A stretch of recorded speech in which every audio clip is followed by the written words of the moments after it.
结婚当天，兄弟为我献唱，嘉宾实唱哭了。我以为他舍不得我，连忙拍着他的肩膀安慰，眼前却突然浮现弹幕：炮灰男配能不能滚远点？挡着男主和女主对唱了。笑鼠，男配还以为男主是舍不得他在哭，殊不知男主是遗憾没有和女主走到最后。没事的，没事的，再坚持10集，等女主发现男主当年和她分手是身不由己，就会立刻踹掉男配，开始追夫火葬场了。男配真的不知道女主和男主的关系吗？他一个男人茶艺那么好，后面为了不离婚还差点害死男主。幸好女主心疼男主，直接把他家搞破产，他跳楼死无全尸，简直大快人心。我浑身发冷，并不愿意相信眼前看到的一切。可我转过头，却看到周之夏低声跟唱着，同样泪流满面。大家好，欢迎来到我的频道。我用尽全力才撑到婚礼结束。兄弟白风岩早已喝得烂醉如泥，皮鞋都不知道被扔到哪去，赤脚踩在满是碎石子的路上，脚底被个得出了血。他把周之夏当作是树，大半的力气挂在他的身上，一边哭一边笑。哎，这棵树怎么一点也不个手啊？你终于找到你的幸福了，我今天好高兴，我真的好高兴，好高兴。有一瞬间，我真的以为白风岩真的在为我找到幸福高兴，可再次出现的弹幕却打破了我最后的期待。呜呜，真的好心疼男主，明明都快难受死了，还要借着醉态坚持祝福女主。来了来了，关键剧情终于要来了，马上女主就会主动提出送男主回家。炮灰男配也是在这个时候突然发现女主和男主之间的不寻常，然后开始大闹，惹了女主的厌烦。女主怎么还愣着？没看到男主的双脚都被磨出血了吗？赶紧去把男主的鞋拿过来啊！周之夏有洁癖，连我穿过的鞋他都不想碰，此刻却真的将白风岩的鞋拿了过来，还亲手替他穿上。他那双一贯淡漠的瞳孔中竟然翻涌起类似心疼的情绪。他微微侧身看向我，脱口而出：太晚了，他醉成这样怎么回去？不如我送他。他语气平淡地征询我的意见，一如既往的充分尊重我。我不由攥紧双手，指甲深深嵌入肉里。你确定？我异常平静。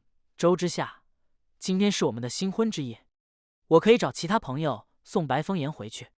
周之夏的眉头却轻轻皱了起来，眼前瞬间刷得飞快。笑鼠了，男配不会以为他说了这句话，女主就会为他留下来吧？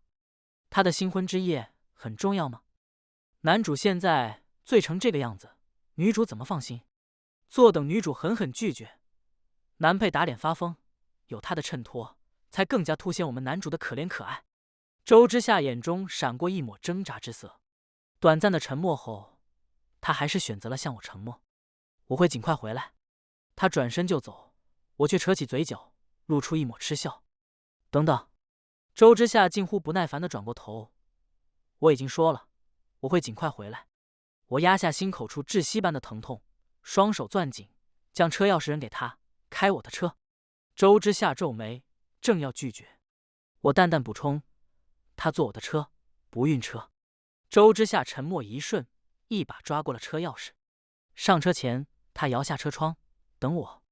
目送周之夏离开后，我平静地联系了货拉拉，将我昨天才搬进来的所有行李全都拉走，然后离开了我和周之夏一起全款购买的婚房。我和周之夏的相识并没有通过白风年，所以从头到尾我都不知道他们俩认识，并且关系还如此熟人。和周之夏相亲时，我已经单身了7、8年，一直没有遇到那个合适的 soulmate， 不抱希望的去见面，却碰到了一个各方面都长在我爱好上的女人。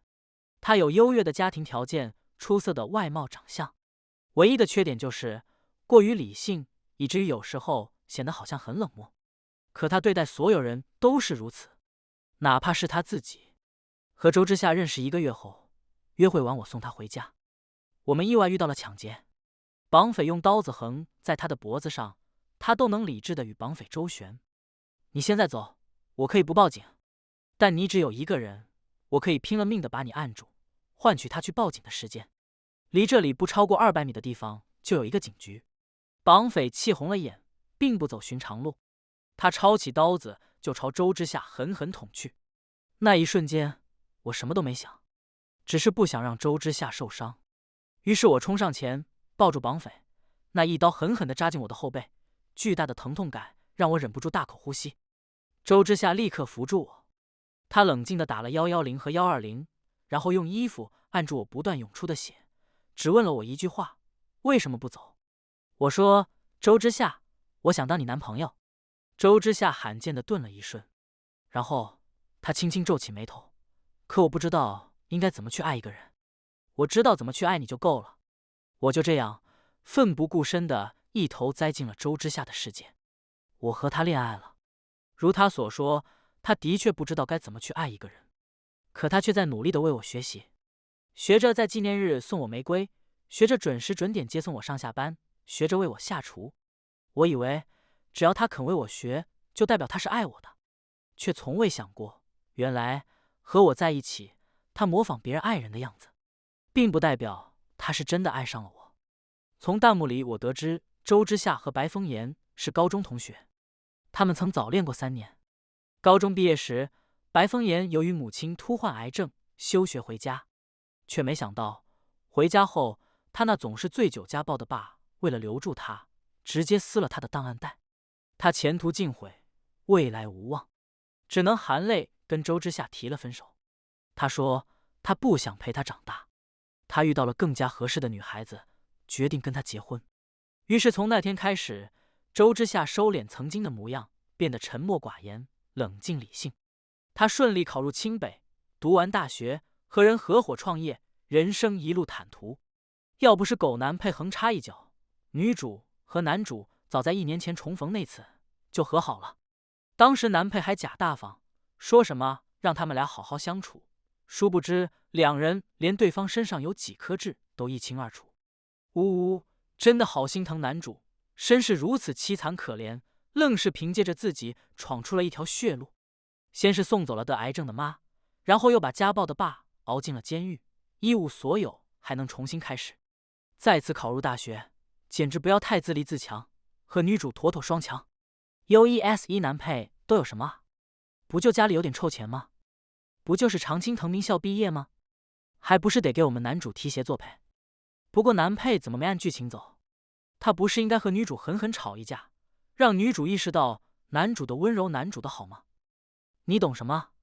男绿茶闹离家出走呢。不过他再怎么闹都没用，男主吐的那么厉害，女主今天晚上得照顾他，根本不可能回家，更何谈发现他离家出走。白闹！周之夏果然不会回来了。他的短信直接发了过来，公司突然有个紧急会议，明早8点我们民政局准时见。我却只是平静的闭上眼，往后靠去。此刻的我无比庆幸，和周之夏是先办酒席后扯证，一切都还有挽救的余地。凌晨3点到家，爸妈没问我发生了什么，只是给我换上了刚刚清洗晒干的4件套，倒上一杯睡前的温牛奶，轻轻拍了拍我的肩膀，好好睡一觉。我真的睡了很好的一觉，睁开眼居然已经是下午1点。手机里有来自周之夏的2个未接电话与2条未读信息，数量2已经是他着急的表现。可昨天晚上他却为白风言提了3遍，我会尽快回来。我冷冷一笑，点开周之夏的短信：8点1刻了，你迟到了。第2条是5分钟后，我怕你担心白风言，才特地提出送他回家。如果你因此而生气，我不能理解。我直接删了和他的聊天记录，并未回复。点开朋友圈，白风言却更新了一条最新的动态：一觉睡到11点，睁开眼居然有带拉花的拿铁喝，人怎么能幸运到这种程度？我不由攥紧手机，指尖一阵泛白。白风言发的这张照片明明看不出任何端倪，可我偏偏知道拿铁是周之夏做的，因为我爱喝拿铁。有1年的生日愿望是每天睁开眼就能喝到带拉花的拿铁。周之夏特地去学了，但他只会爱心这一种款式。爱心的尖尖就像白风言发出来的这张照片一样，勾出去很长的一条线。周之夏给白风言点了个赞，弹幕瞬间刷了屏。可怜的男主，这么多年一直都是一个人住，如今终于有女主陪了。笑死！炮灰男配估计还等着女主哄他，找他求和呢吧？殊不知今天早上的机会错过了，就彻底错过了。按照之前的剧情，他还能勉强混个女主前夫的身份，现在顶天了就是个前男友。我没有搭理弹幕，而是直接在白风言的朋友圈下面评论。可惜周之夏只会拉这一种花型，因为这条评论，周之夏的电话很快打了过来。他一贯漠然的语气中，竟多了几分质问：“许思年，你至于吗？是你之前说阿言喜欢喝咖啡，他昨晚又喝得烂醉如泥，低米未沾，我才帮他做了杯咖啡，先垫垫底。你先是爽约，后是在阿言的朋友圈发这种评论。你一个大男人怎么这么蛮不讲理？”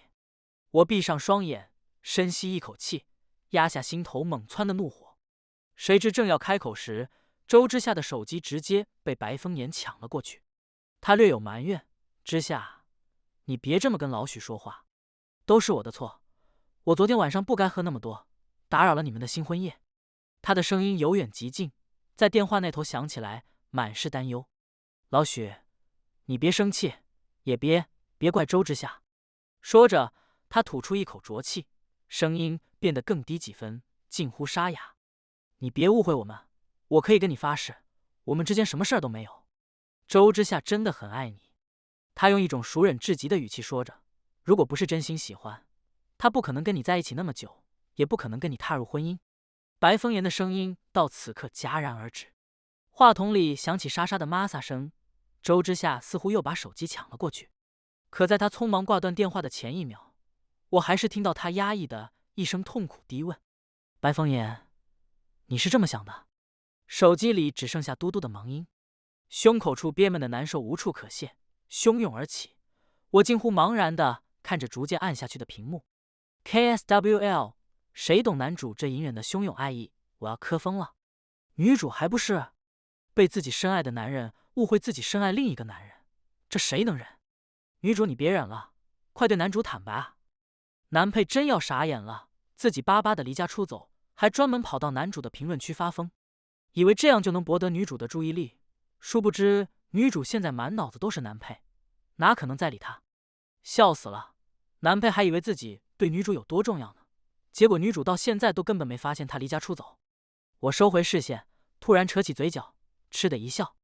原来这就是周之夏真正爱一个人的样子吗？他不是不知道怎么去爱人，只是不知道怎么去爱我罢了。我没有再继续看弹幕，而是联系了房产中介，把我和周之夏的婚房挂上了二手房平台。由于是才装修完不久的新房，价格又压得很低，很快便定下了买家。买主很着急要搬家，虽然还没签署合同，但经过协商后，我同意了他们先搬进新房。然后我按照买主的意思，将婚房里所有的家具全都清空了。看到曾经耗时半年，一点一滴被我和周之夏亲手搭建起来的小窝，变成如今空荡荡的模样时，我以为自己会难过，可谁知心中却是前所未有的轻松，就像所有背负的枷锁与重量终于被卸了下来。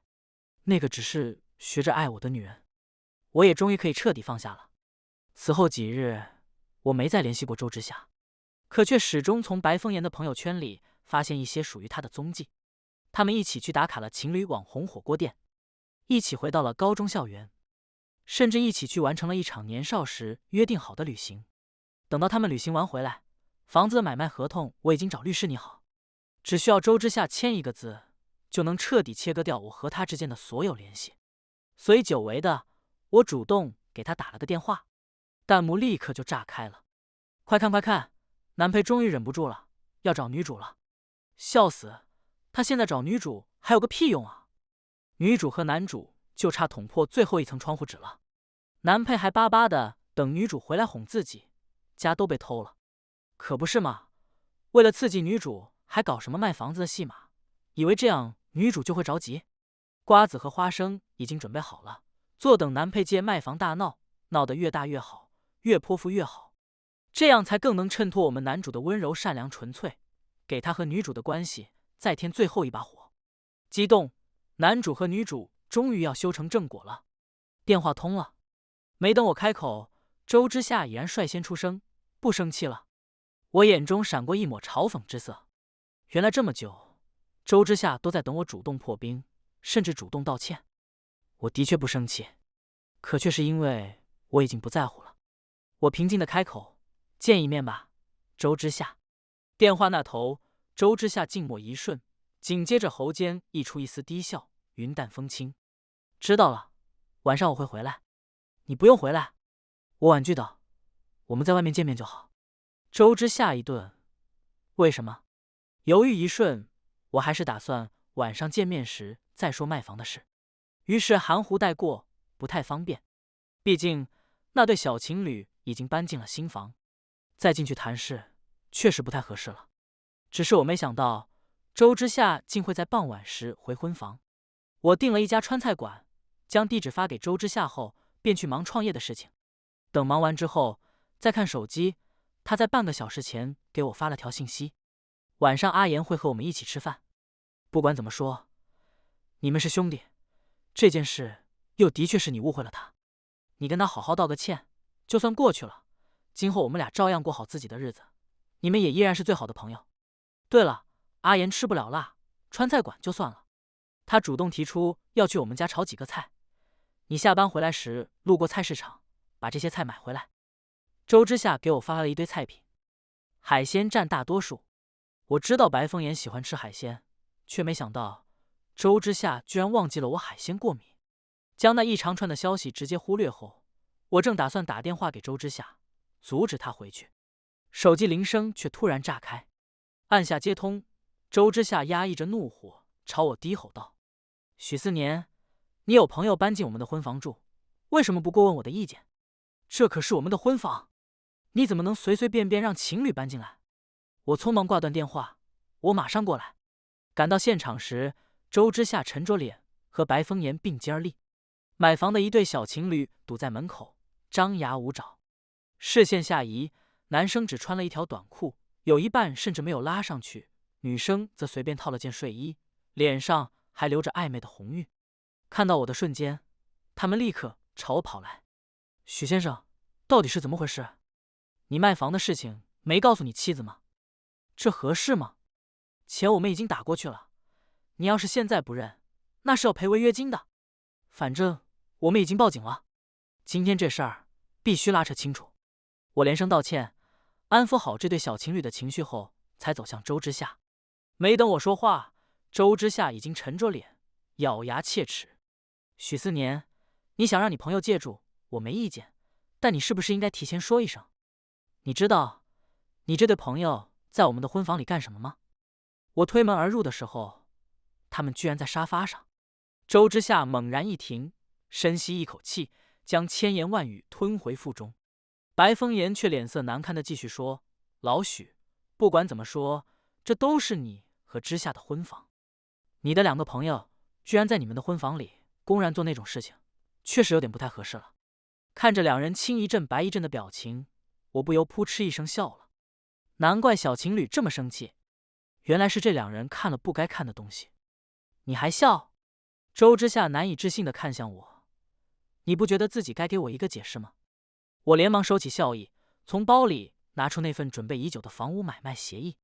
不好意思啊，本来是想晚上吃饭的时候跟你说的，没想到你居然会带着白风言回这里。我将那份协议直接递给周之夏，他们俩不是我的朋友。严格说来，这房子已经是他们名下的不动产，这婚房我已经卖给他们了。好戏要登场了，男配要用卖房来威胁女主了，我真的笑死，真以为女主会信他的鬼话。他越是闹，只会越让女主厌烦他。蹲一个女主怒而转身，男配情绪崩溃的场景，在万众瞩目之下，周之夏浑身一顿，眼中涌上一抹愕然之色。卖房？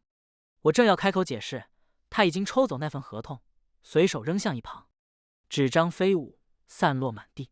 周之夏直接将我所有的话都堵了回去，满眼失望。许思年，你还没闹够吗？为了威胁我，连这种谎话都编得出来。我故意这么多天没联系你，还以为你冷静下来了，终于知错了。结果，你只是……算了。周之夏喉间溢出一声叹息，深吸一口气，将怒意全数压下。他握住白风言的手，往房门走去。让你的朋友去住酒店，我给他们出酒店钱。把你买的海鲜拿进来，别耽误时间了。阿言有胃病，晚吃饭会不舒服。闻言，没等我开口，那对小情侣先一步炸开，尤其是那姑娘，直接给了周之夏一巴掌。滚蛋！看不起谁呢你？老娘最后再跟你说一遍，这房子是我花钱买的，早他妈不是你的了。他说着，将自己的那份合同拿了出来，直接对到了周之夏的面前。偌大的购房协议4个字跃然眼前，看到没？你老公许4年许先生亲笔签名，就差你的名字了。周之夏倏地瞪大双眼，脸上血色陡然全失。他终于接过那份购房协议，如遭雷击。许4年，你……我终于寻到说话的间隙，上前一步，语气无奈至极。周之夏，我没有跟你开玩笑，这房子我真的已经卖了，今天找你就是想让你签字。你……周之夏呼吸急促，你卖了我们的婚房？我淡淡开口，既然已经分手了，婚房也没留着的必要了。卖房的钱我们1人1半，好聚好散，没问题吧？说完，我朝小情侣抱歉一笑，真不好意思，今天打扰你们了，是我的问题，价格我再给你们降一个点，好吗？还有，我略一停顿后，冷静至极的开口，这位周小姐还不够格当我的妻子，顶多只能算是我的前女友，希望你们下次别再叫错了。弹幕在瞬间疯狂涌出，什么情况？男配怎么不哭不闹，这么平静？他不是最爱女主了吗？狗男配怎么不按剧情走啊？你这样怎么衬托我们男主的温柔和善解人意啊？气死我了！怕个鬼，他肯定是在欲擒故纵。等着吧，女主态度一软化，他肯定立马又舔回去了。周之夏攥紧了那张购房协议，眼神狠狠暗下，一字一顿：你要跟我分手？我冷静开口，我以为我们这么久不联系，已经默认分手了。白风言冲过来，死死地攥紧我的手腕，难以置信。老许，分手的话不要随便说出口，之夏万一认真了怎么办？到时候你后悔都来不及了。你们婚宴都办了，全世界的人都知道你们俩在一起了，现在却要闹分手，这真的不合适。弹幕已经为白风言哭上了。我们男主真的好善良啊，什么都考虑到了，就是没考虑到自己。对啊，那可是你爱了那么久的女人，你却把她推进了别人怀中，只希望女主幸福，去哪儿找这么好的男主？男主，你可不可以自私一点？他无私？我眼底忍不住掀起一抹嘲讽之色。最自私的人，恐怕是他白风言吧？他说这句话的目的，真的是在为我考虑，还是说……我推开白风言的手，一字一顿：你放心，结婚后都还有离婚的呢，不过是一场婚宴而已，不会影响任何人。我会发朋友圈宣布我已经和周之夏分手，就算你以后和周之夏走到一起，也不会有人觉得你是小三。白风言脸色大变：老许，你误会了，我不是这个意思。我却毫不犹豫地看向周之夏。周之夏，白风言当年和你分手，其实是情非得已。周之夏浑身一僵，脸色大变：你是什么时候知道的？我却像是没听到般，继续开口：他没有抛弃你，更没有背叛你，你们只是错过了。我平静地将周之夏推向了白风言，心中却毫无波澜。既然现在重逢了，那就和好吧。我嘴角勾起一抹讥诮的低笑，毕竟渣男贱女就该锁死，不是吗？那天晚上，弹幕在我的眼前刷屏了整整1夜，吵翻了天。原本坚定不移站在白风言那边的人，突然分裂成了2波。一波坚定地认为白风言是男主，白风言没有错，他只是和周之夏错过了。另一波却弱弱的开口：没人觉得男配也挺可怜的吗？他只是努力又认真地爱上了一个女人，他用尽全力地保护她，爱着她，又做错了什么呢？这一波弹幕刚刚冒头，就被其他人给狠狠摁死了。什么3观不正的人，赶紧把他们踢出世界弹幕！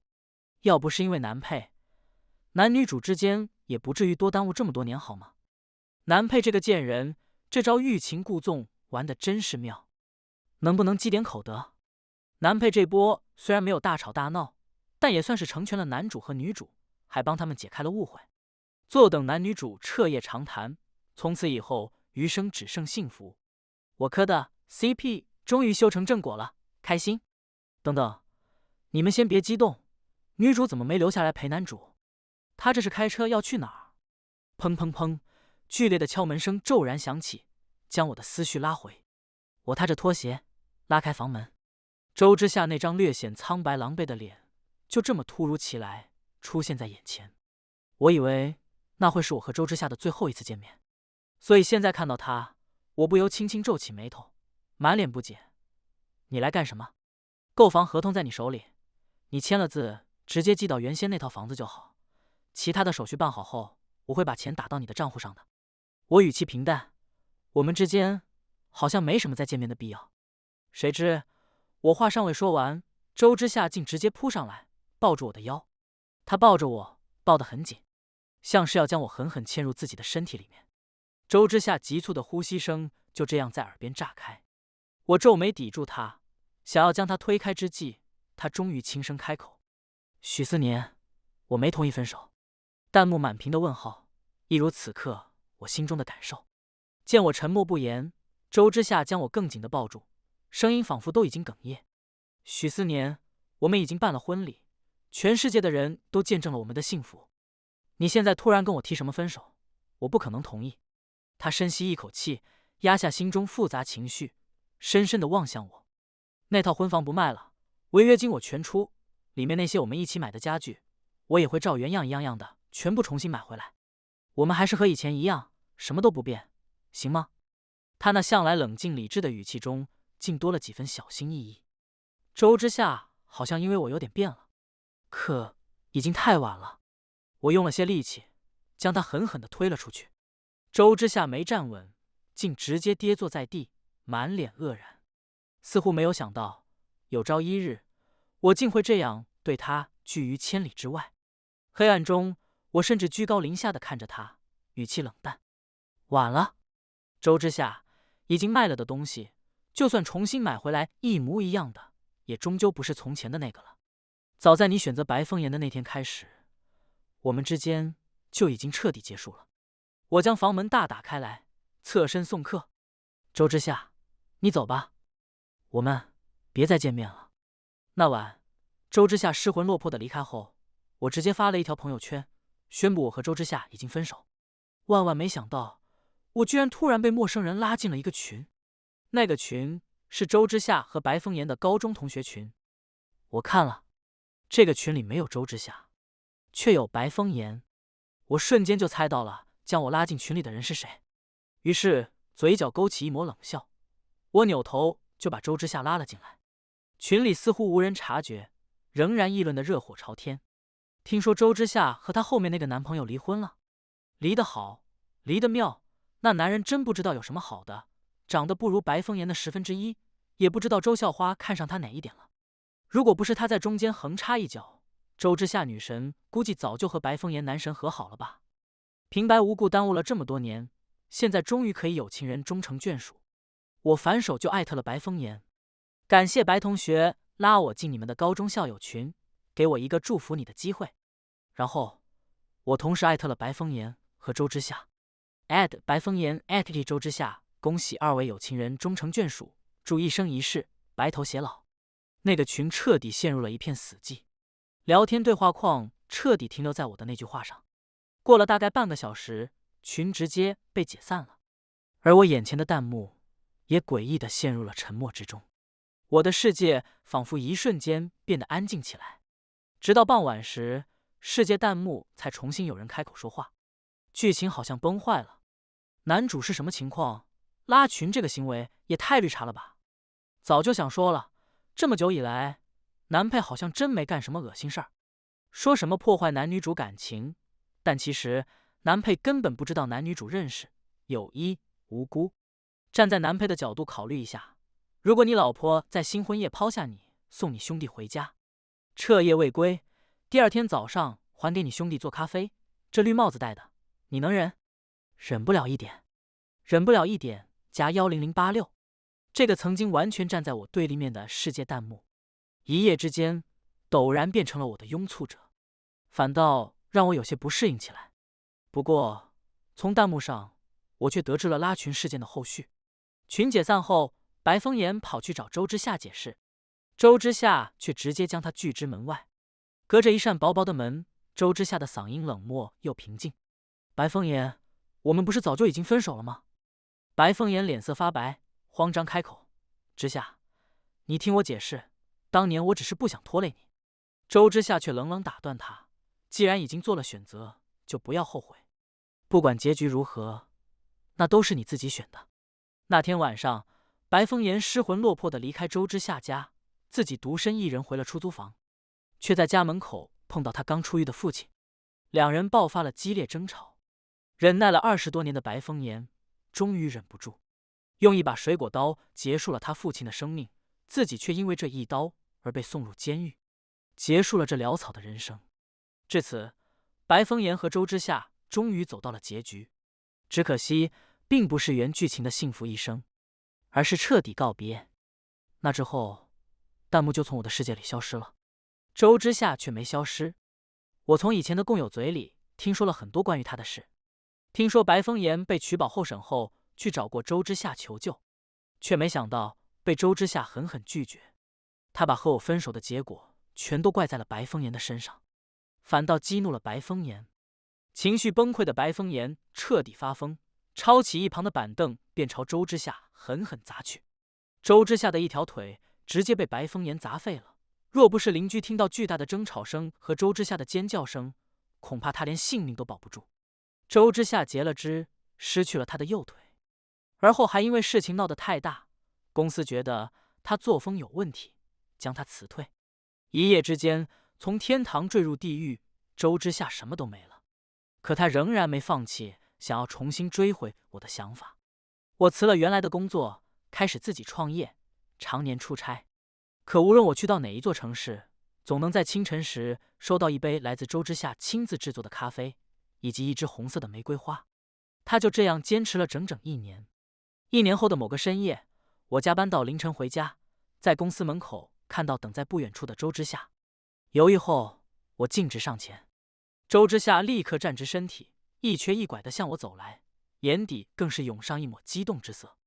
思年，我打断他，眉头轻皱：“你一直跟着我，给我造成了很大的困扰。”周之夏脸上血色尽失，连嗓音都颤抖起来：“我只是想照顾你。”他说着，从车里拿出一份青团递给我：“这是你最喜欢吃的那家青团。”见我并不打算接过，他的嘴唇更惨白几分，死死地盯着我，一字一顿：“思念，我现在好像知道该怎么去爱一个人了。”闻言，我不由一笑。